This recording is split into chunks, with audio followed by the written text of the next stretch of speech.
A 24 horas del cierre de la campaña, las organizaciones políticas y sociales se activan con eventos y marchas, pero el mayor movimiento continúa en las redes, donde gobiernistas y opositores se concentran sobre todo en resaltar aciertos y errores del régimen. El presidente Daniel Noboa confirmó que la cárcel del Encuentro está avanzada entre un 30 y 40% y que las masacres en la cárcel de Machala motivaron el traslado de presos de alta peligrosidad a esa prisión. Las organizaciones de derechos humanos emitieron el informe de los efectos del paro. Según sus datos, hubo 2 muertos, casi 500 heridos y más de 200 detenidos. Apuntan a excesos de las Fuerzas Armadas y la policía. Las gasolinas extra y Ecopaís bajaron 7 centavos en relación al precio de octubre. Además, el gobierno modificó los márgenes de comercialización para que las estaciones de servicio ganen hasta 3 centavos más por galón, sin afectar al usuario. Nueva polémica entre el gobierno y la alcaldía de Guayaquil. La ministra de Ambiente recogió muestras en la planta potabilizadora de agua, porque según las autoridades de Estado, está contaminada con metales pesados y coliformes fecales. El alcalde Álvarez desmiente esas acusaciones. En Venezuela, el régimen de Nicolás Maduro activó un plan llamado Independencia 200 y movilizó tropas, aviones y unidades navales en respuesta a la llegada del portaaviones más grande de Estados Unidos al Mar Caribe.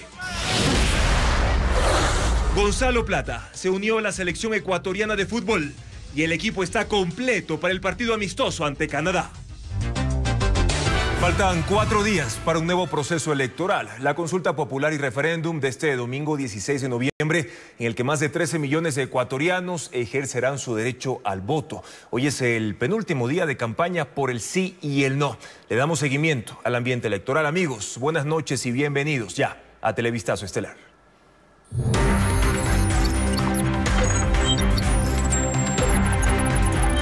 Consulta Popular 2025.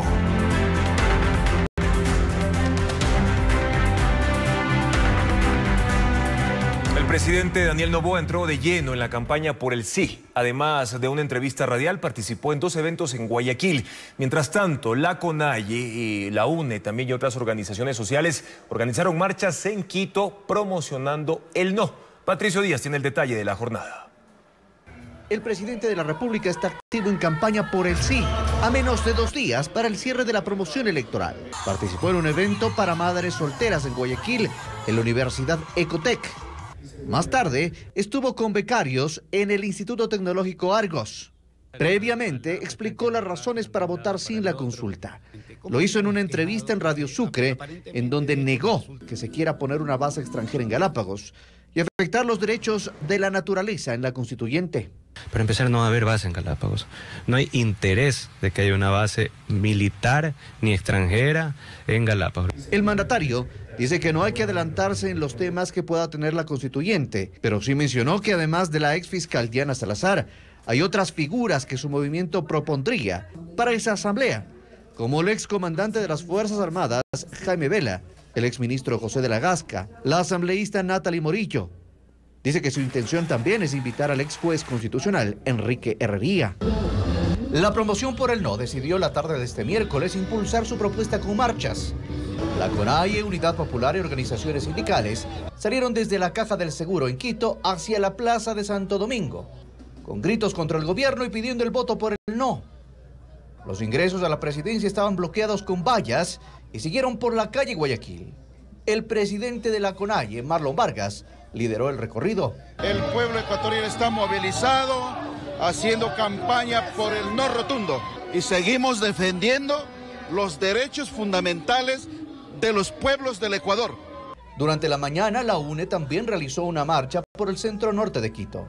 Las organizaciones sociales y políticas que impulsan el no preparan actos y concentraciones para este jueves, último día de promoción electoral, mientras el presidente Noboa realizará su cierre de campaña en el suburbio de Guayaquil.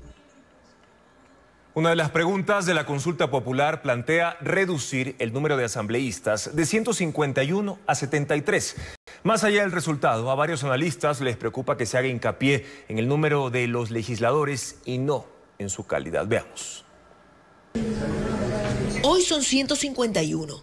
¿Qué tanto cambiaría si fueran menos? Si los asambleístas fueran 73, por ejemplo, como lo plantea la pregunta de la consulta popular. Juan Pérez es Juan Pérez ahora y será Juan Pérez mañana cuando se elijan 151 o se elijan 71. Es el mismo Juan Pérez, son los mismos actores políticos. La calidad del Parlamento está dada por otros elementos que tienen que ver con el funcionamiento democrático de los partidos políticos. Con una asamblea de 73 miembros habría provincias como Santa Elena o Cañar que tendrían un solo asambleísta. Y uno podría pensar que como es uno solo, probablemente sea el mejor. Nunca va a ser el mejor, probablemente sea electo el que tenga más recursos, el caudillo que históricamente ha predominado en términos de poner a los candidatos. Probablemente quienes ganen las elecciones sean los que tengan más recursos y no necesariamente los que tengan más propuestas. Los que tengan más recursos y también más nombre, los que sean más conocidos, los que ya hayan hecho política o farándula incluso. A él le preocupa que la falta de representatividad alcance también a la paridad de género. Si usted elige solo uno, los hombres y mujeres no van a poder ser representados sino uno de los dos géneros.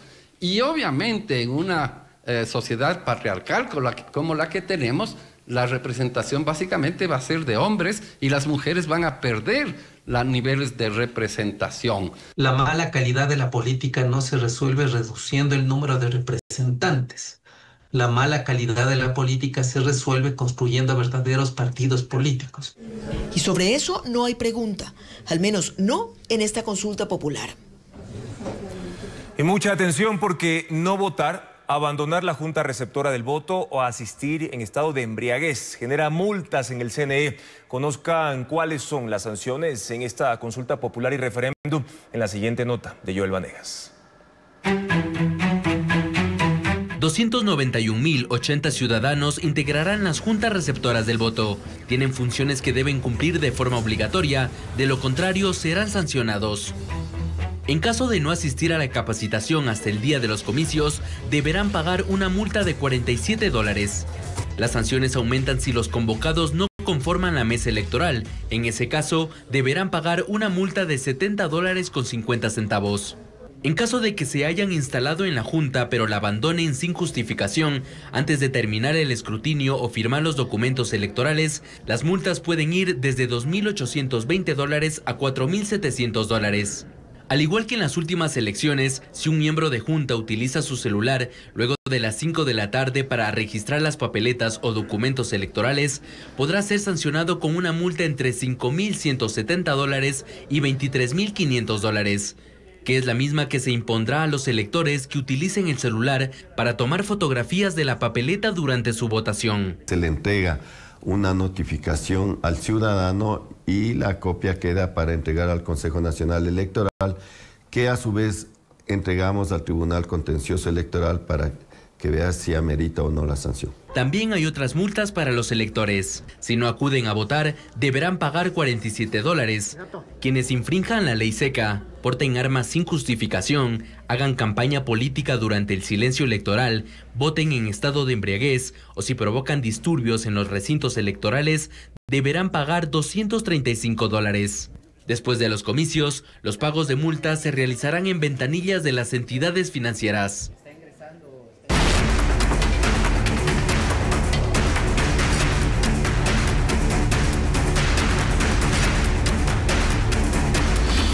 Cárceles. Crisis que se desborda. El presidente de la República, Daniel Noboa, reconoce que no está lista la nueva cárcel del Encuentro. Según reveló en una entrevista radial, se tiene un avance de entre el 30 y 40%. Un día antes, el ministro del Interior indicó que está operativa con las seguridades necesarias. Merlin Ochoa, con más detalles. A 2 días del inicio de operaciones de la cárcel del Encuentro en Santa Elena, el presidente Daniel Noboa reconoció en una entrevista con Radio Sucre que esa prisión no está completa. Reveló el porcentaje de avance de esa obra, que ya alberga a 300 reos de alta peligrosidad. La cárcel no está al 100%, pero ya está al 35-40%, en 2 semanas estará al 80% y se finalizará el último pabellón y las últimas cosas pues en un mes. Un día antes, Televistazo preguntó al ministro del Interior, John Reinberg, si la obra estaba completa o no, y aseguró que ya estaba funcionando con todos sus sistemas de seguridad. ¿Está lista en un 100%? ¿En qué porcentaje? ¿Qué falta? Merlín es una cárcel que está trabajando, que está funcionando, que tiene las seguridades necesarias, por eso ya hemos trasladado a los más peligrosos delincuentes a esta cárcel. Así que hoy está en funcionamiento y trabajando. ¿Lista en un 100% o en qué porcentaje? Con todos sus equipos trabajando. Obviamente es una cárcel que acaba de terminarse de construir, obviamente habrá que revisar, pues puede haber algún problema en algo. Las únicas imágenes del penal son las de videos oficiales que el gobierno ha difundido, sin audio y con tomas editadas, que muestran brevemente recorridos por las instalaciones junto a los ministros de Defensa e Interior. Son cortos de 33 y 37 segundos, revelan calles internas y parte del ingreso, pero no detalla las condiciones reales del recinto. Pero el presidente Noboa, el 26 de septiembre, en una entrevista con Ecuavisa, dio la fecha en la que debería estar lista esta cárcel. 4 o 5 semanas estará lista la cárcel del encuentro. Ahí también vamos a poder tener cárceles más modernas y asimismo tenemos que modernizar. O sea, prácticamente para inicios de noviembre ya. Sí, tenemos que modernizar. Hoy la cárcel opera a medio construir y con la urgencia de frenar nuevas masacres como las ocurridas en Machala. Ya era urgente, viendo lo alterados que están porque está ganando el sí y quieren hacer relajo y quieren matar a la mayor cantidad de gente para decir que este gobierno fracasa, nos tocó adelantarlo, nos tocó movernos y especialmente los más malos. En la entrevista radial, Noboa también reveló que construirán una segunda prisión de mediana seguridad para 15.000 internos, admitiendo que el sistema penitenciario del país está colapsado con un hacinamiento de más de 7.000 prisioneros. Y la comuna Juntas del Pacífico en Santa Elena tiene un nuevo vecino, precisamente la cárcel del Encuentro. Desde que comenzó el traslado de reos, sus habitantes afirman que viven con miedo y que su cotidianidad cambió por completo. En esa localidad se dedica a la agricultura básicamente, sus pobladores. No hay servicios básicos ni un centro de salud. Estefanía Arias recorrió ese punto de la costa ecuatoriana y conversó con sus pobladores. La atención se centra sobre esta comuna, ubicada a 1 hora y 20 minutos de Guayaquil. Es Juntas del Pacífico, en la provincia de Santa Elena, una localidad donde la tranquilidad quedó en el pasado, desde que comenzó a construirse la cárcel del Encuentro en junio de 2024. Así lo confirman sus habitantes, quienes denuncian primero un problema ambiental. El río Las Negras, que colinda con la comuna Bajada de Chanduy, del que recogen agua para sembrar y vivir, está siendo contaminada por aguas turbias que, según ellos, salen de una tubería que proviene de la cárcel. Y esa calma se ha trastocado aún más con el inicio de operaciones de este complejo, ubicado a 15 minutos de la comuna. Su cotidianidad se mezcla con la vigilancia de los militares. Mujeres y niños caminan entre los uniformados. Son pocos los que aceptan hablar con la prensa. El miedo es evidente. Por lo que vengan los familiares de los reos y no sabemos ellos también qué tengan en su mente. En esta localidad, con no más de 4 calles paralelas de tierra, habitan 3.400 personas. No hay alcantarillado ni agua potable. Hay casas con pozos sépticos y otras que compran el líquido a los tanqueros, y menos tienen internet. Se dedican a la agricultura, sobre todo a cosechar ciruelas.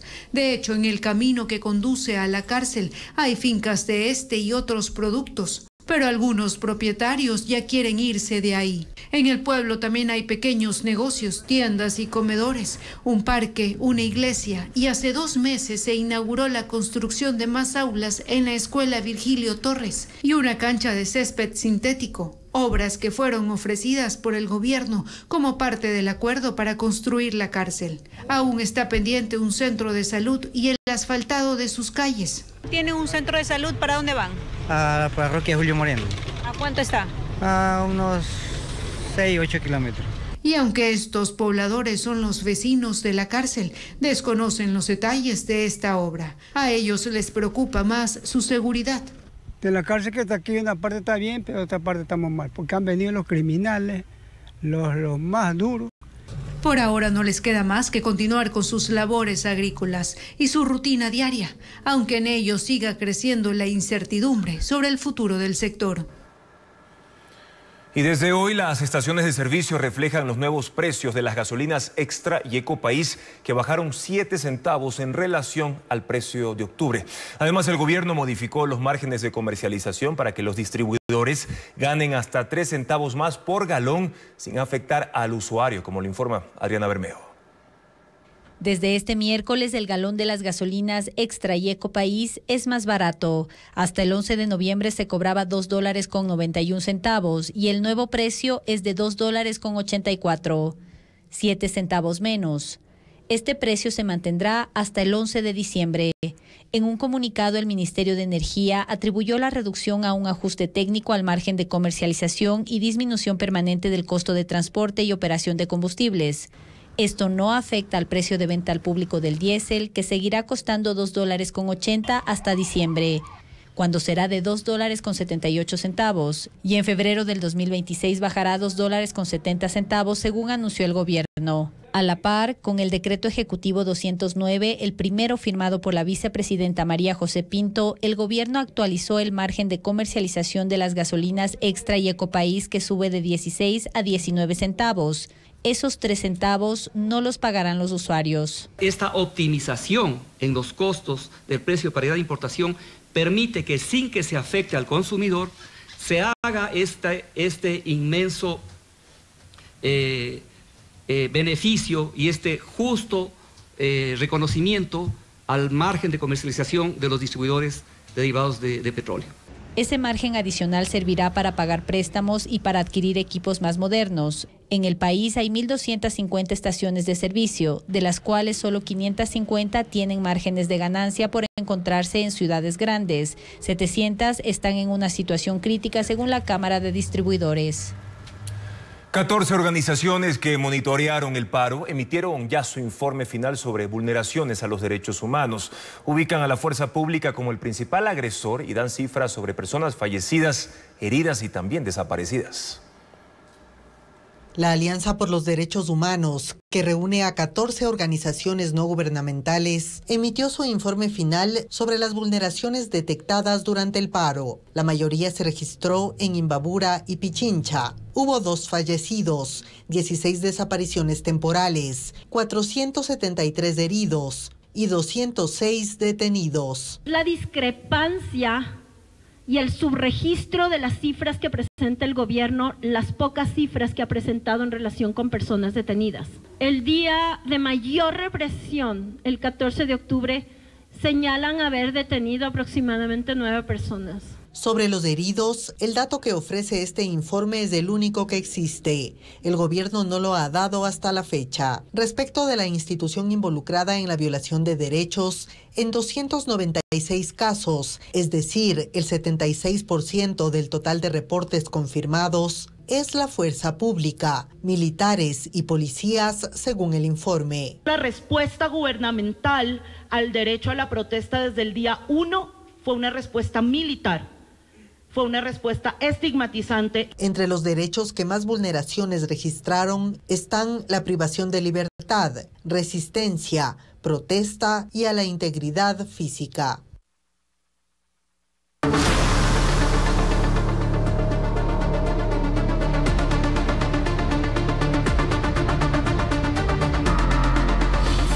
Trump, Maduro. El Caribe se calienta.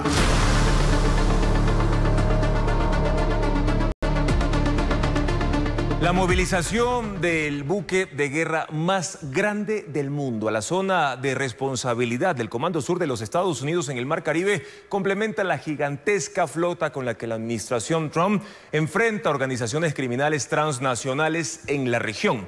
El portaaviones Gerald Ford ha hecho ya un recorrido de 18 días desde el Mediterráneo. De hecho, es la unidad más versátil y letal de la Armada estadounidense. Puede llevar incluso más de 75 aviones de guerra. Se une también al Iwo Jima, un buque de asalto anfibio, así como también al Fort Lauderdale y el San Antonio, que son 2 buques de transporte anfibio. Además, en este grupo está también el Lake Erie, un crucero lanzamisiles, así como los 3 destructores. Estamos hablando específicamente del Gravely, el Jason Dunham y también Stockdale, junto al buque de combate Minneapolis-St. Paul. Parte de esta movilización son también varios aviones de combate, helicópteros navales y también aviones que son de intromisión táctica. Las tropas movilizadas son unas 10.000. Hay ejercicios militares en Puerto Rico y en Trinidad y Tobago, que es vecina de Venezuela, que se ha mostrado dispuesta a ayudar a los Estados Unidos en esta operación. Por su parte, Nicolás Maduro en Venezuela ha puesto en marcha el Plan Independencia 200, con una movilización masiva de medios terrestres, aéreos, navales, unidades militares y las milicias bolivarianas como mecanismo de defensa ante la que dice es una amenaza por parte de los Estados Unidos.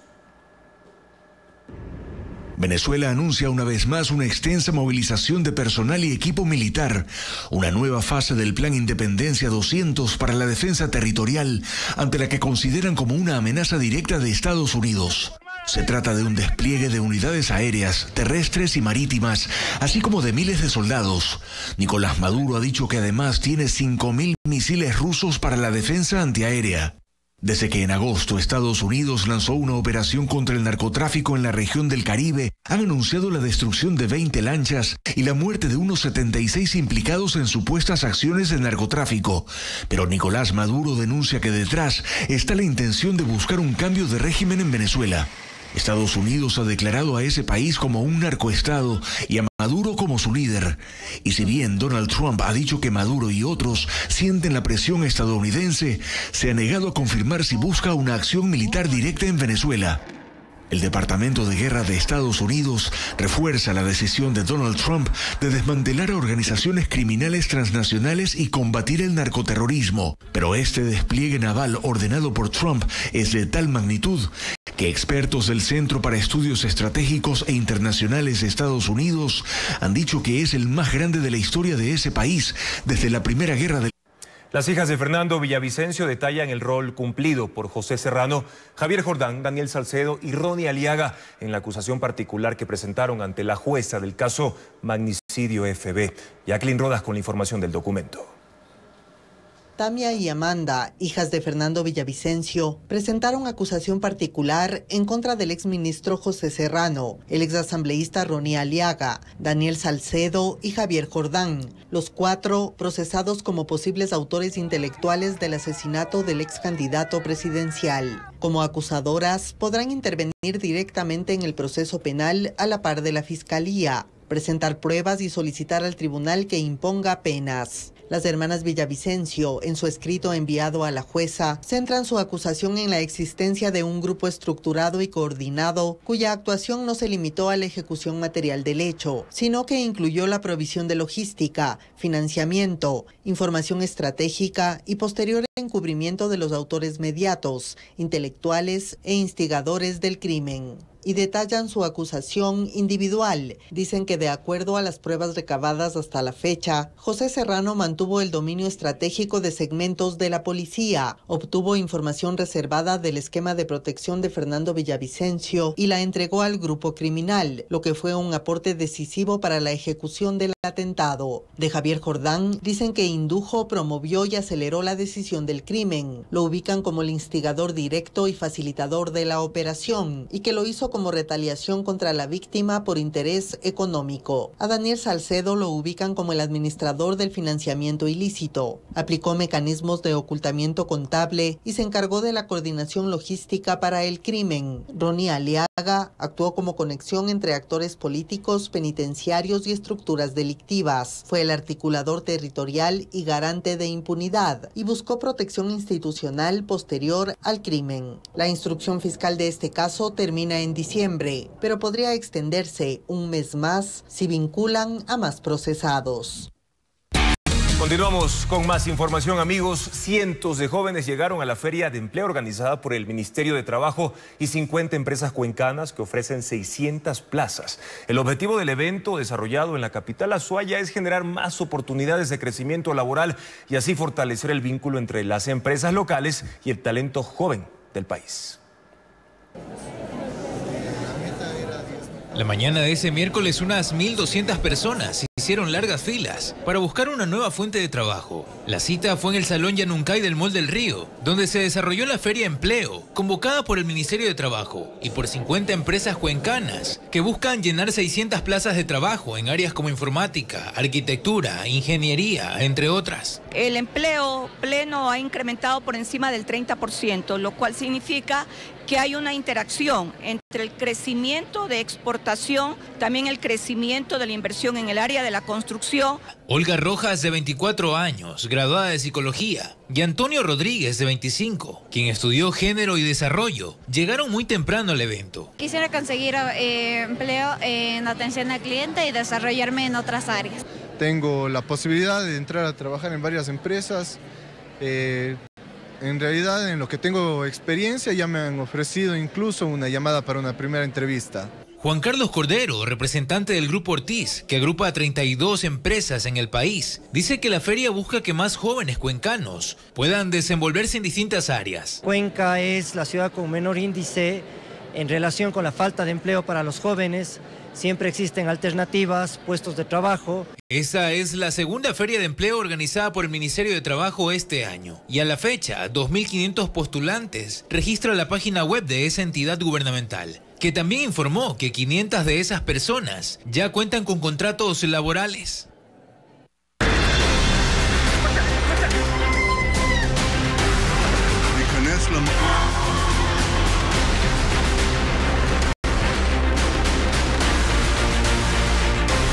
Mundo. Colombia y Reino Unido suspenden parte del intercambio de inteligencia con Estados Unidos por desacuerdos con los ataques contra embarcaciones en el Caribe. El presidente colombiano, Gustavo Petro, dice que violan el derecho internacional. Las dudas sobre la legalidad de los ataques estadounidenses a embarcaciones en el Caribe le restan apoyo de importantes aliados en la lucha contra el narcotráfico en la zona. Y eso es lo que El presidente colombiano Gustavo Petro escribió hoy en su cuenta en X que da orden a todos los niveles de la inteligencia de la fuerza pública suspender envío de comunicaciones y otros tratos con agencias de seguridad estadounidenses. Petro sostiene que los bombardeos violan el derecho internacional y asegura que las víctimas son pescadores pobres reclutados por los cárteles. La administración Trump lo acusa de ser cómplice, un capo de la droga al igual que su par venezolano Nicolás Maduro, y amenazado con atacar objetivos en Colombia, en lo que representa el peor momento diplomático entre las dos naciones en décadas. Reino Unido, por su parte, quiere desmarcarse de cualquier acción que viole el derecho internacional. Según CNN, el gobierno británico considera ilegales los ataques en aguas internacionales y no quiere ser cómplice, por lo que también suspendió el intercambio de información de inteligencia. Canadá ha manifestado una postura similar. Aunque mantiene el apoyo a las fuerzas de seguridad, funcionarios del gobierno aseguran que han dejado claro que no quieren que sus informes sean usados para neutralizar personas sin seguir el debido proceso. El intercambio de información entre agencias de inteligencia internacionales es vital para la lucha contra el narcotráfico en las aguas caribeñas. Canadá opera hasta Centroamérica y Reino Unido tiene presencia por los 5 territorios de ultramar que tienen el Caribe. En Estados Unidos, congresistas del Partido Demócrata difundieron un supuesto correo electrónico del depredador sexual Jeffrey Epstein, indicando que Donald Trump pasó horas en su casa con una víctima de explotación sexual. El correo estaba dirigido a su socia Ghislaine Maxwell. La identidad de la víctima fue revelada luego y se supone que era Virginia Giuffre, la misma que demandó por violencia sexual al príncipe Andrés de Inglaterra. Donald Trump siempre ha negado cualquier conocimiento de la red de tráfico sexual de Epstein, quien se suicidó en 2019 esperando su juicio. La Casa Blanca asegura que es una narrativa falsa contra el presidente. El gobierno mexicano blinda el Palacio Nacional ante una convocatoria para protestar contra la inseguridad el sábado. Funcionarios levantan una muralla metálica en los alrededores de la sede de la presidencia, lugar hasta donde llegará la marcha pacífica convocada por la llamada Generación Z. La presidenta Claudia Sheinbaum afirmó que las vallas tienen el propósito de proteger el recinto histórico y la integridad de las personas. La Cruz Roja se suma a la búsqueda de los restos de los rehenes de Hamás que murieron durante su secuestro en la Franja de Gaza. Uno de sus vehículos recorrió una zona demolida por las fuerzas israelíes, escoltado por extremistas palestinos. Sin embargo, no se reportaron nuevos hallazgos. Desde el inicio del alto al fuego, Hamás ha entregado los restos de 24 secuestrados, pero faltan 4. Una poderosa tormenta geomagnética por una intensa actividad solar provocó un fenómeno de luces de colores en el cielo. Son las denominadas auroras boreales y australes. Miles de personas compartieron imágenes espectaculares desde los hemisferios norte y sur. La noche de este martes 11 de noviembre quedará registrada como una de las más luminosas y sorprendentes del año. Una tormenta geomagnética clasificada como G4 por la Administración Oceánica y Atmosférica de Estados Unidos, una de las más severas, provocó un fenómeno visual que sorprendió a miles de personas en ambos hemisferios del planeta. Se las denomina auroras boreales en el norte y auroras australes en el sur. Son luces de colores rojo, verde, lila y azul, provocadas por enormes eyecciones de masa coronal del Sol, que lanzan partículas cargadas directamente hacia la Tierra. Al chocar con el campo magnético terrestre, las partículas descienden hacia los polos e iluminan la atmósfera, creando un espectáculo de colores. Usuarios en redes sociales compartieron imágenes desde Alaska, Islandia, Estados Unidos, pero fue tan intenso que incluso pudo verse desde México. Esto es oxígeno con viento solar. La astrofotógrafa Kari Letelier, especialista en imágenes de auroras y de astronomía, reportó el mismo fenómeno desde Chile. Ahora, desde Puerto Williams lo están viendo. El evento causó leves interferencias en satélites y redes eléctricas, pero además nos recordó la poderosa conexión que existe entre el Sol y la Tierra. Y ya en pantalla tienen el código QR, lo pueden escanear ya y así unirse a nuestro canal de WhatsApp para estar siempre informados, minuto a minuto, con la credibilidad de Ecuavis. Es momento, amigos, de una nueva... Seguimos informando. El gobierno ecuatoriano ha destinado un monto significativo de recursos a subsidios para 2026, a pesar de haber tomado ya decisiones para reducir el monto total. Según los datos oficiales, el total ascendería a 6.928 millones de dólares, lo que abarca bonos, incentivos, pensiones y subsidios a los combustibles. Los datos con Lenín Artieda. Aunque el gobierno ha tomado decisiones para reducir el peso de los subsidios en las cuentas fiscales, en 2026 la suma que se destinará a esos rubros no deja de ser significativa. Según los datos oficiales, el total de subsidios ascenderá a 6.928 millones de dólares, monto que abarca bonos, incentivos, pensiones y subsidio a combustibles. Empecemos por estos últimos. El subsidio a los combustibles suma 1.159 millones de dólares. La distribución es la siguiente. El gas licuado de petróleo recibe la mayor parte, 722 millones. Lo sigue el diésel, que se utiliza para generar electricidad, con 191 millones. Para residuos se destinarán 108 millones. Al fuel oil, 89 millones. Gasolinas 41 millones y otros combustibles 8 millones de dólares. La mayor parte de los subsidios van hacia la seguridad social, 3.688 millones de dólares. Para el IES se registran 2.926 millones. El Instituto de Seguridad Social de las Fuerzas Armadas, 450 millones. Para la Seguridad Social de la Policía, 311 millones. Estos rubros corresponden a la cobertura de pensiones.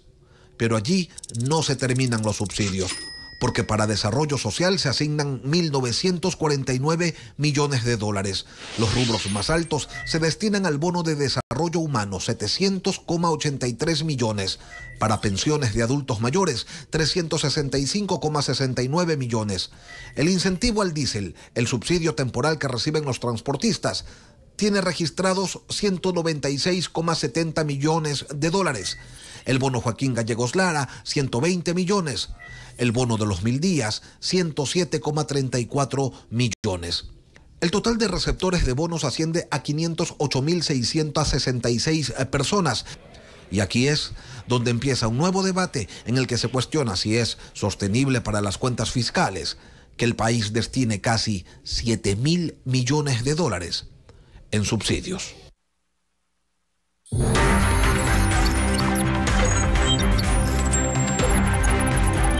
Consulta Popular 2025.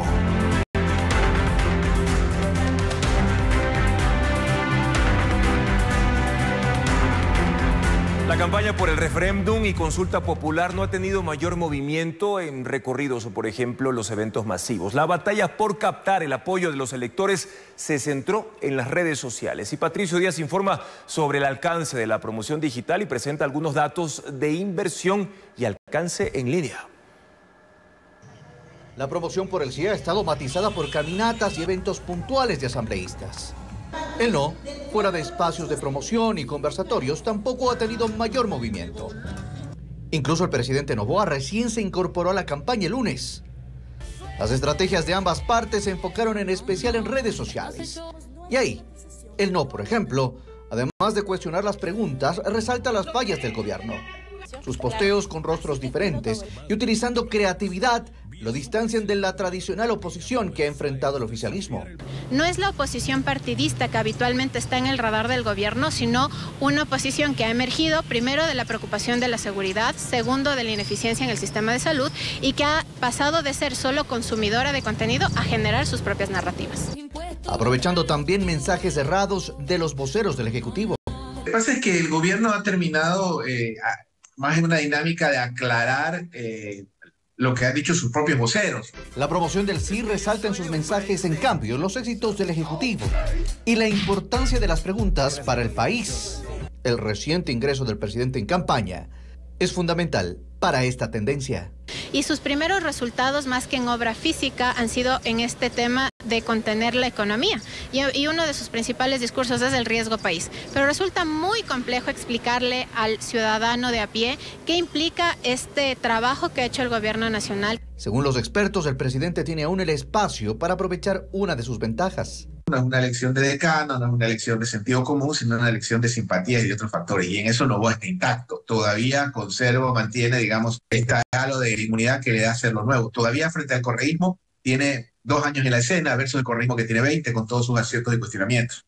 En los últimos 7 días que registra la empresa Meta la publicidad pagada en Facebook e Instagram, el presidente Daniel Noboa es el que más ha invertido, $23.009.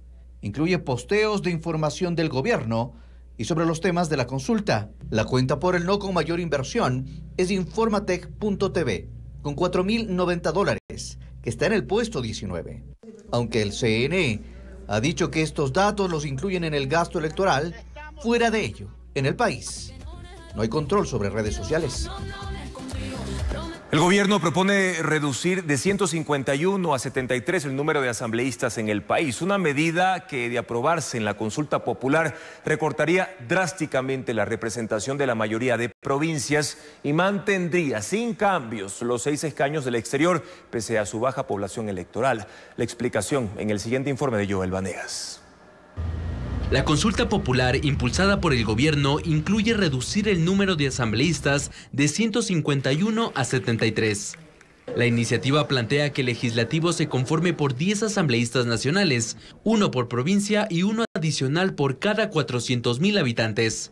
De aprobarse en las urnas, todas las provincias verían reducida su representación en la Asamblea Nacional. Solo Guayas y Pichincha, con 24 y 15 asambleístas respectivamente, mantendrían un número mayor de legisladores que los 6 asambleístas del exterior, pese a que fuera del país apenas existen 124.000 electores, según datos del CNE. Además, en el exterior el voto no es obligatorio. El contraste es evidente. Manabí, con 1.5 millones de habitantes, pasaría de 10 a solo 4 asambleístas. Azuay, con 801.000 habitantes, de 6 a 3 asambleístas. E Imbabura, con 469.000 personas, de 4 a 2 representantes. En total, 11 provincias, entre ellas Bolívar, Cañar, Santa Elena y Napo, se quedarían con apenas un legislador. Analistas consideran que la propuesta es una jugada popular del gobierno de Daniel Noboa. Advierten que la calidad de un parlamento no depende de la cantidad de sus miembros. No existe una concordancia en la fórmula matemática que plantea el gobierno.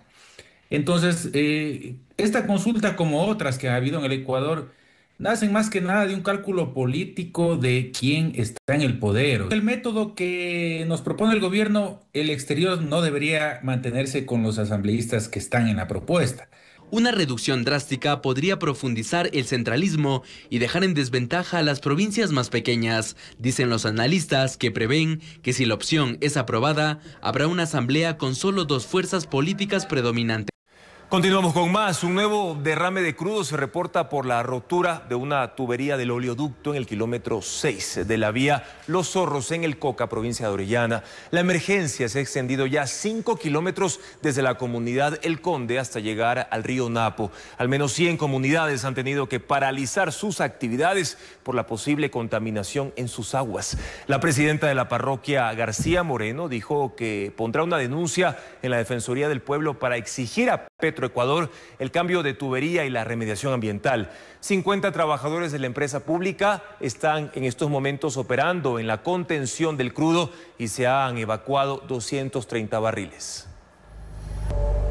El Ministerio de Ambiente acudió hoy a recolectar muestras en la planta potabilizadora de agua de Guayaquil porque, según la titular de esa cartera de Estado, el agua está contaminada con metales pesados y coliformes fecales. Esto generó otra polémica entre el gobierno central y el alcalde de Guayaquil, quien desmiente esas acusaciones. Diego Cuenca con un nuevo capítulo de este conflicto.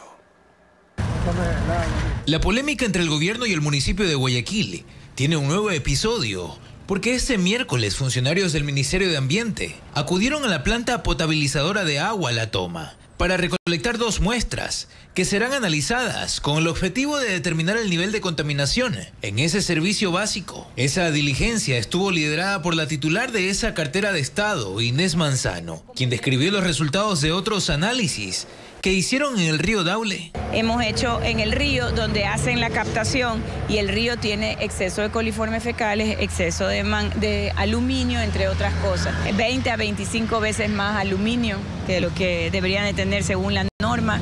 En coliformes fecales tenemos, si la norma dice 2.000, tenemos 160.000, igual hoy día volvemos a tomar. O sea, en verdad está el río Daule es una cloaca.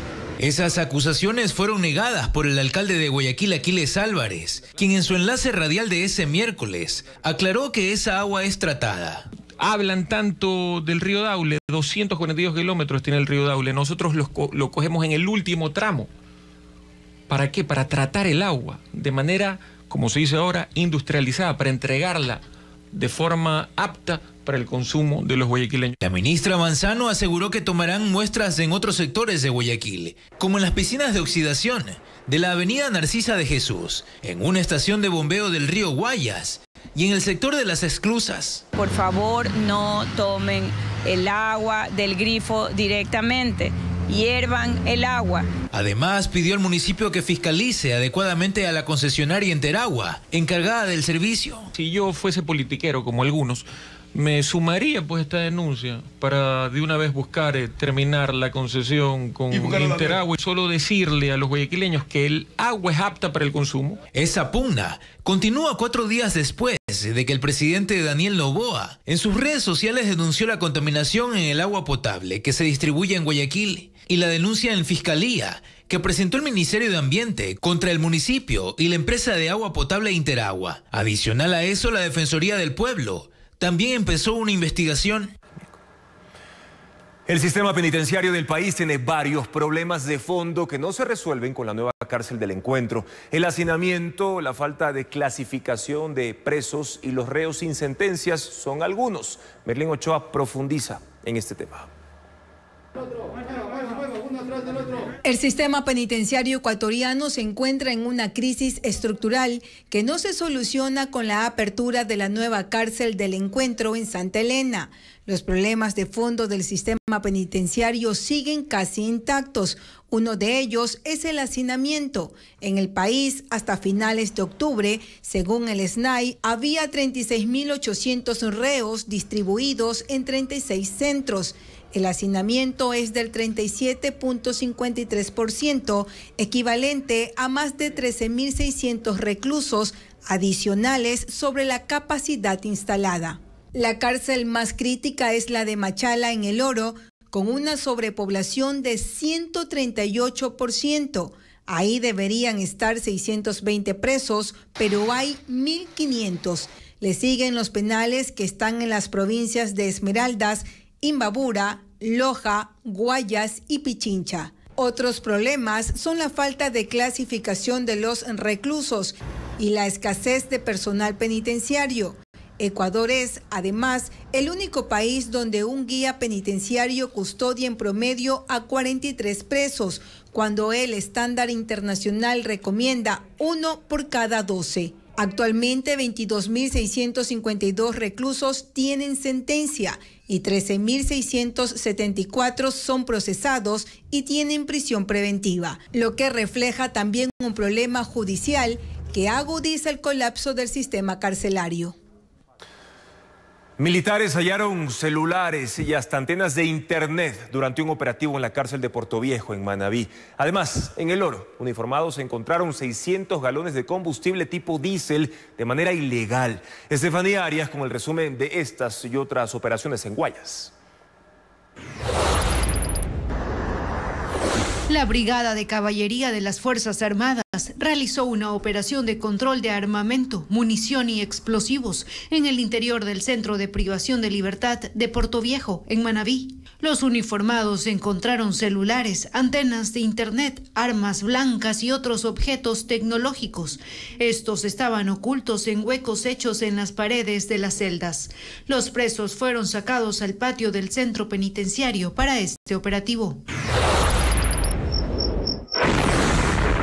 Una operación militar contra la minería ilegal se desarrolló en el cantón Santa Rosa, en El Oro. Uniformados encontraron 600 galones de combustible tipo diésel.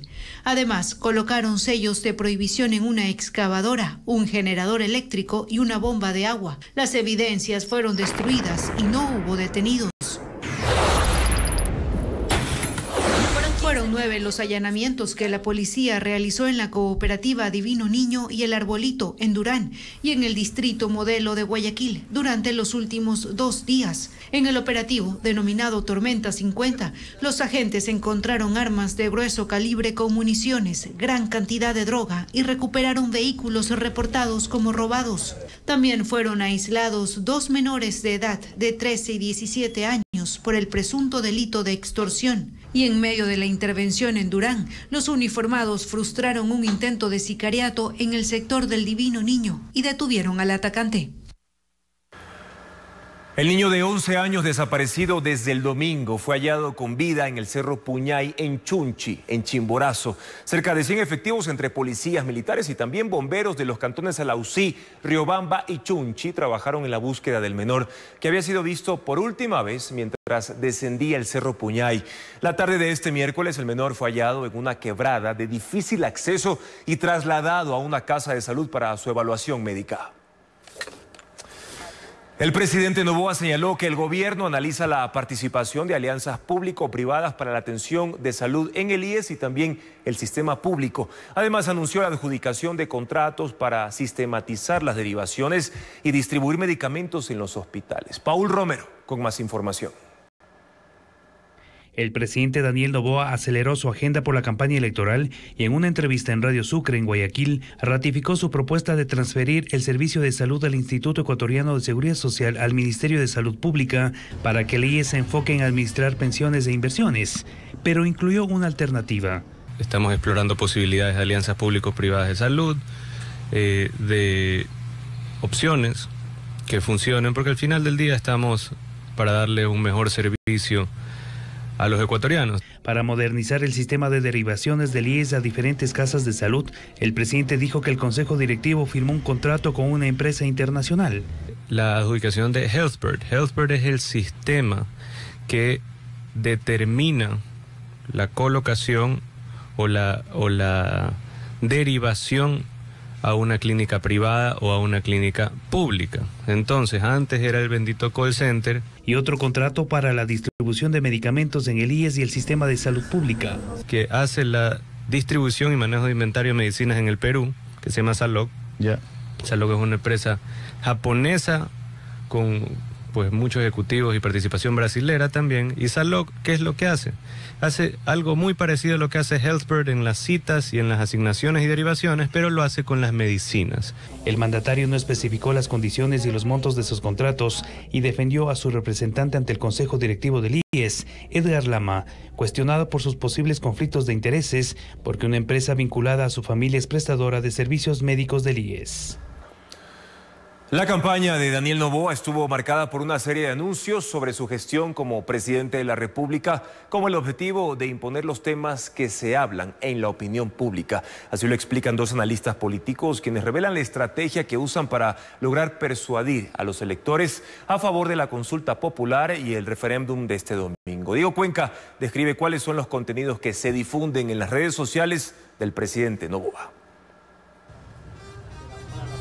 En plena campaña electoral, Daniel Noboa decidió mostrarse activo en redes sociales. Y a pesar de que goza de licencia para hacer proselitismo, el contenido de su campaña está anclado a su gestión como presidente de la República para lograr algunos golpes de efecto en los electores. Y eso se construye con las constantes publicaciones que hace desde su cuenta de la red social X, como el anuncio de la nueva cárcel de Santa Elena. Creyeron que el encuentro era solo una palabra y que seguirían siendo intocables, pero este ya no es el Ecuador de antes. Noboa también se agarra de los anuncios de su equipo de gobierno, que publica comunicados con estos titulares. El combustible extra baja de precio para noviembre gracias al presidente Daniel Noboa y los replica imponiendo una narrativa electoral. El no los quiere asustados, atados al pasado y con leyes obsoletas. El sí es por nuestro futuro, por nuestras familias. Según el consultor político Gustavo Ich, ese contenido es parte de una estrategia de comunicación política que tiene una hoja de ruta. Se producen dos efectos.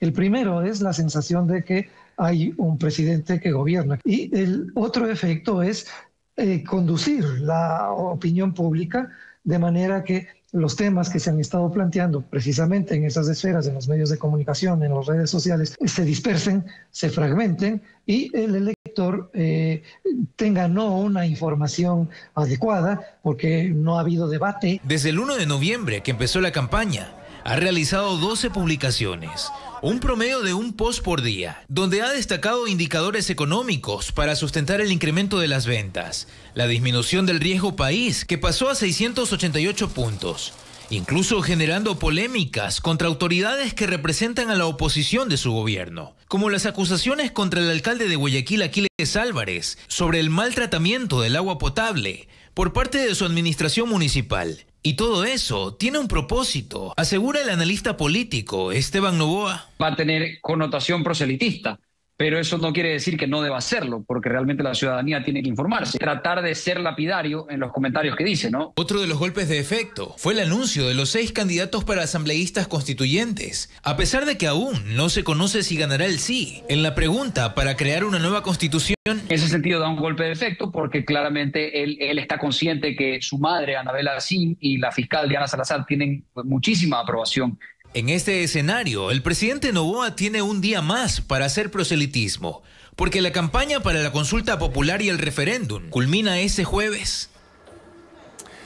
Sí, precisamente a 4 días de la consulta popular, el gobierno entregó nuevos bonos. El presidente Noboa informó que este miércoles acreditaron en las cuentas de militares y policías el bono denominado Legado de Honor, en reconocimiento al riesgo que asumen por su trabajo diario. La compensación económica es de $470 para aproximadamente 100.000 uniformados en servicio activo, que representa al Estado 47 millones de dólares. La Orquesta Sinfónica de Guayaquil estrenará la obra flamenca El Amor Brujo. Se presentará en la inauguración del Festival Internacional de Artes Vivas de Loja y luego en Guayaquil dará una única función. Diana León con los detalles.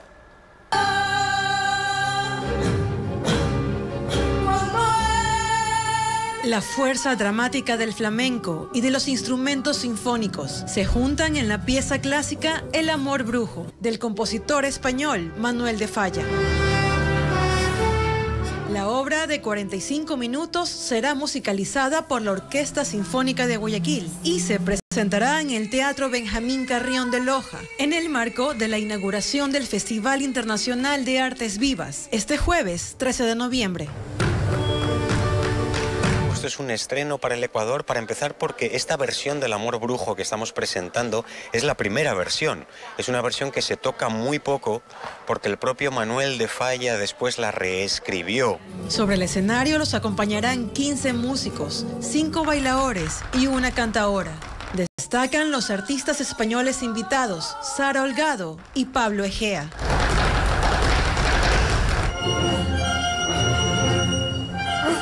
La obra narra la tragedia de Candelas, una joven gitana atormentada por el fantasma de su difunto esposo, que quiere ser libre para volver a enamorarse.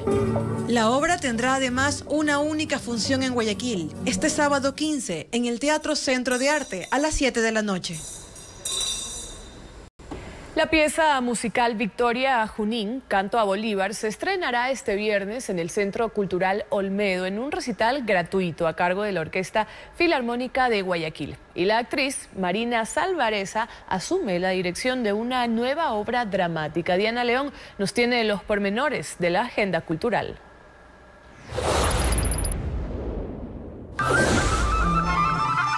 La Orquesta Filarmónica de Guayaquil ofrecerá 2 recitales gratuitos esta semana. El jueves interpretarán la composición El Espejo de la Eternidad en el Club Biblos de San Borondón a las 7 de la noche. Mientras que este viernes a las 6 de la tarde se estrenará la obra Victoria Junín, Canto a Bolívar en el Centro Cultural Olmedo, ex Club de la Unión.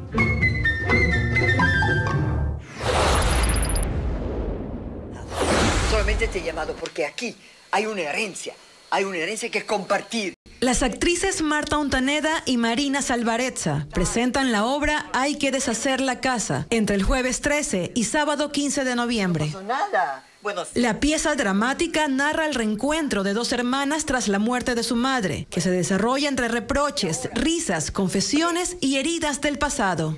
Las funciones serán a las 8 de la noche en la tercera sala del Teatro Sánchez Aguilar. ¿Me lo vas a contar todo?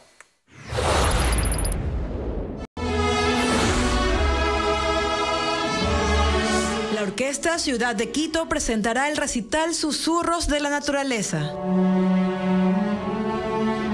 Junto a su coro interpretarán la Sinfonía Pastoral de Beethoven, que evoca los elementos de la vida campestre. La cita será el jueves 13 a las 7:30 de la noche en Casa de la Música. Continuamos con más aquí en Televistazo Estelar. La propuesta para el retorno de bases militares extranjeras a Ecuador genera expectativa y debate 26 años después de la instalación de la base estadounidense en Manta. El gobierno apuesta por la tercera intervención externa en la historia del país como salida para enfrentar al narcotráfico y organizaciones transnacionales del crimen. Paul Romero con más de este tema. El gobierno apuesta a la intervención extranjera para combatir la inseguridad y frenar el incremento de la violencia criminal. Este domingo 13.9 millones de electores decidirán en las urnas el futuro de la propuesta del presidente Daniel Noboa para que retornen bases militares extranjeras como las que funcionaron en Manta entre 1999 y 2009 y en Baltra en Galápagos entre 1941 y 1946 durante la Segunda Guerra Mundial, las 2 operadas por Estados Unidos. Es un tema sensible que genera debate y controversia. Lo reconocen el ex canciller Luis Gallegos y el experto en seguridad Fernando Carrión, consultados por Televistazo. ¿Por qué inquieta un eventual retorno de bases militares extranjeras? Según Carrión, porque los resultados de la presencia de la base de Manta cerca de una década no fueron positivos para la reducción de la violencia originada por el narcotráfico. La tasa de homicidios que nosotros teníamos era de 13. En el 2009, es decir, 10 años después, cuando sale, la tasa de homicidios llegó a casi 18. Eso significa que en esos 10 años subieron 5 puntos. No hubo una caída. Y tampoco va de la mano con la captura de drogas. La guerra declarada hace 2 años por el gobierno ecuatoriano al narcotráfico y los grupos criminales transnacionales no se combate exclusivamente con la militarización del problema, dice el ex canciller Gallegos. Es un problema de salud pública, es un problema de consumo de narcóticos. Y no solamente es un problema militar. Esto no se soluciona con pistolas. El principal pedido que el Ecuador debe hacer a los países con los cuales busca colaborar es que dejen de consumir. Si ellos no reducen el consumo, por más drones y bases y aviones, eso va a seguir. Alguien va a encontrar la forma de satisfacer ese mercado. En el caso de ganar el sí para el retorno de las bases militares extranjeras, el diplomático señala que las autoridades están obligadas a regular su participación. O sea, que el Ecuador tenga la capacidad de que esas instalaciones estén dentro de la normativa ecuatoriana, las orientaciones y los objetivos ecuatorianos. Los expertos coinciden que la propuesta de Noboa llega en el momento más crítico de inseguridad del país, que cambia la percepción del electorado. Entonces, ¿cuál ha sido el discurso? Nosotros necesitamos las bases militares, nosotros necesitamos la cooperación de afuera, porque esa va a ser la única forma de que la violencia baje. Y me parece que eso ha llegado a la población. Antes de los resultados de la consulta, el gobierno se acercó a Estados Unidos y adelantó gestiones para posibles acuerdos. La semana pasada, la secretaria de Seguridad del gobierno de Donald Trump, Kristi Noem, visitó el Ecuador por segunda ocasión en 3 meses y recorrió las bases militares de Manta y Salinas. Este fin de semana se desarrollarán las últimas jornadas extraordinarias de cedulación en el marco del referéndum y consulta popular. Además, atención con esto porque los miembros de las juntas receptoras del voto tienen solo 3 días más para poder capacitarse. Caso contrario, enfrentarán multas. Adriana Bermeo con más novedades electorales. Los miembros de las juntas receptoras del voto deben cumplir con la capacitación presencial obligatoria hasta el 15 de noviembre. Hay 573 puntos habilitados a escala nacional, en horario de 8:30 a 17 horas. Puede consultar el centro más cercano en la página web del CNE. Este fin de semana se desarrollarán las últimas jornadas extraordinarias de cedulación en el marco de la consulta popular y referéndum. El sábado 15 de noviembre de 8 a 17 horas y el domingo 16 de 8 a 12 horas. La prohibición de tomar fotos del voto se mantiene para este domingo. El Consejo Nacional Electoral informó que las personas podrán ingresar al recinto electoral con sus celulares, sin embargo deberán guardarlos al momento de sufragar. Y debido al referéndum y consulta popular, la tradicional caminata al santuario de la Virgen de El Quinche en Quito no se llevará a cabo este sábado. La peregrinación se programa para el viernes 21 y sábado 22 de noviembre. Diego Puente con los detalles.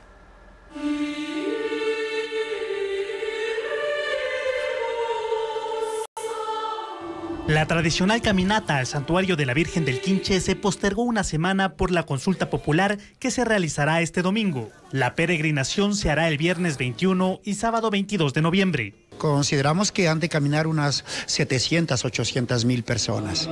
En el santuario se informa a los fieles que acuden a misa sobre esta modificación. Hay gente que asistirá para pedir por los suyos. Les pedí a mis hijos que les dé trabajo y que les cuida donde ellos vayan en su trabajo, que no les falte el pan de cada día. También se adecúan los espacios para recibir a miles de visitantes. Este es el campo mariano ubicado detrás del santuario de la Virgen del Quinche. Es una estructura amplia diseñada para recibir a miles de fieles católicos. A partir de las 0 horas del sábado 22 de noviembre, se espera tener a cerca de 12,000 personas de manera simultánea. Los comerciantes que venden desde pulseras de $1 para el mal de ojo y esculturas de la Virgen de hasta $30 esperan que la próxima semana sus ventas aumenten. Normalmente atendemos desde las 7 de la mañana hasta las 7 de la noche y de ahí cuando ya empiecen los que son las caminatas, 24/7.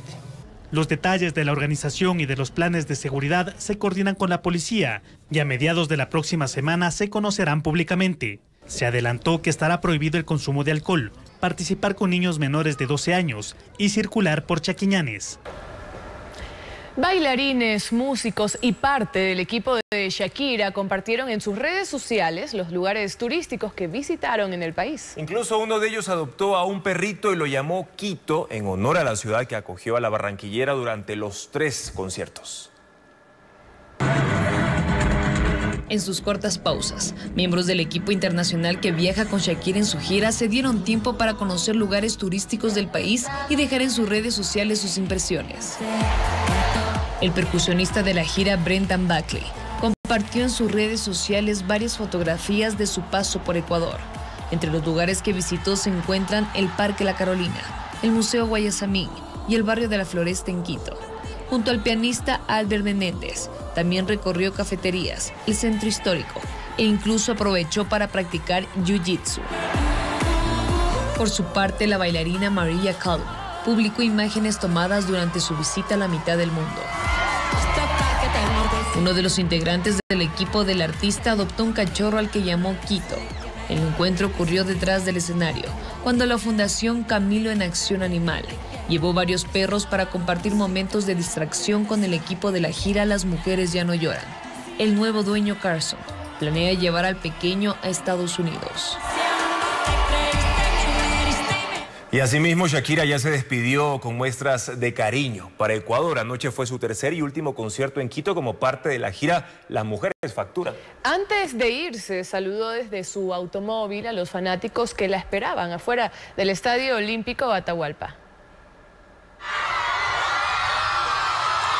3 noches inolvidables en Quito. Esas fueron las palabras con las que Shakira se despidió de sus fanáticos ecuatorianos, luego de cerrar su serie de conciertos en la capital. Tras finalizar su último show en el país, la cantante salió en el vehículo que la transportaba y saludó sonriente a los cientos de seguidores que la esperaban afuera del Estadio Olímpico Atahualpa, coreando su nombre y ondeando banderas. Momentos antes, la artista colombiana había regresado al escenario para despedirse una vez más del público quiteño, desatando la emoción entre los asistentes, que no dejaban de ovacionarla.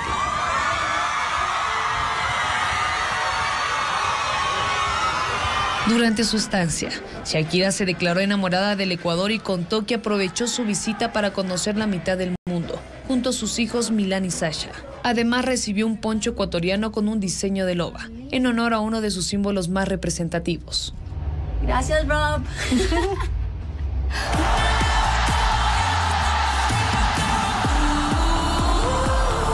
Con su nueva gira mundial, Las Mujeres Ya No Lloran, la artista volvió a conquistar corazones por su impresionante puesta en escena, cargada de tecnología, energía y conexión con el público.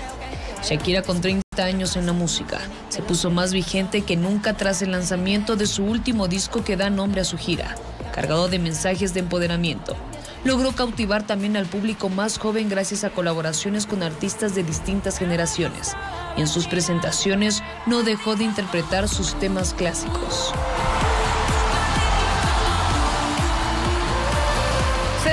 Convocar a una asamblea constituyente mañana en el debate En Contacto Directo. Mario Cubi, director de posgrados de Ecotec, y Yacu Pérez, ex candidato presidencial, expondrán sus argumentos a favor y en contra de la cuarta pregunta del referéndum y consulta popular del domingo. Y les recordamos, amigos, además que las noticias sobre la situación carcelaria en el país se actualizan minuto a minuto también en nuestra web ecuavisa.com y por supuesto en nuestras redes sociales. Que